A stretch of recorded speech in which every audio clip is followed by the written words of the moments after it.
नमस्कार, रसस्वादमध्ये आपलं स्वागत आहे। आज तुम्हाला मी कैरीच्या कढीचा एक प्रकार दाखवणार आहे। त्यासाठी लागणारे साहित्य बघूया। अर्धा नारळ, कोथिंबीर, पाव चमचा जिरे, चवीनुसार मीठ, एक मिरची आणि 2 कैऱ्या। कुकर मध्ये 1 ग्लास पाणी घातलंय। कैरी ठेवून देऊया। कैरीच्या भांड्यामध्ये आपण पाणी वापरणार नाही आहोत।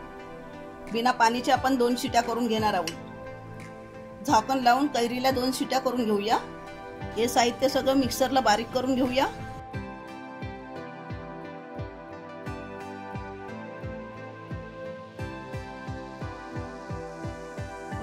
थोडं पाणी घालून घेऊया।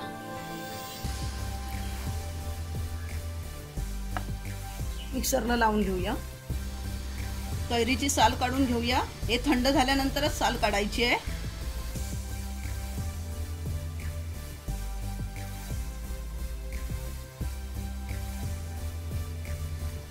सालीमधला लागलेलं गर पण आपण काढून घेणार आहोत।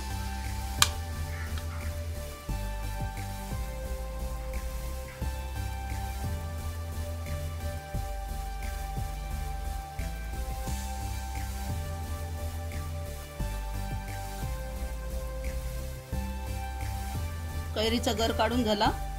आपण पूर्णपणे असं काढून घेतलेलं आहे। अर्धा चमचा साखर घालूया।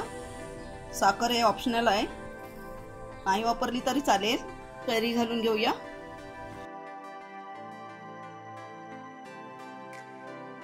थोडी कोथिंबीर टाकून परत आपण आता बारीक एकदम करून घेणार आहोत मिक्सरला। सगळं साहित्य मिक्सरला एकदम बारीक करून घेतलं आहे। जेवढं आपल्याला बारीक करता येईल तेवढं आपण हे बारीक करून घ्यायचं आहे। पाणी घालूया। थोडं थोडं आपण पाणी घालायचं आहे। मिक्स करून घेऊया।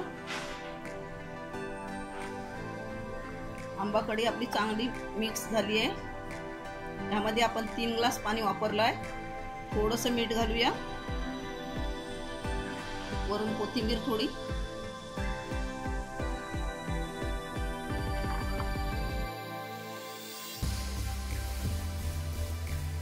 कैरीची कढी रेडी आहे। यामध्ये मी कैरी उकडून घेतली आहे।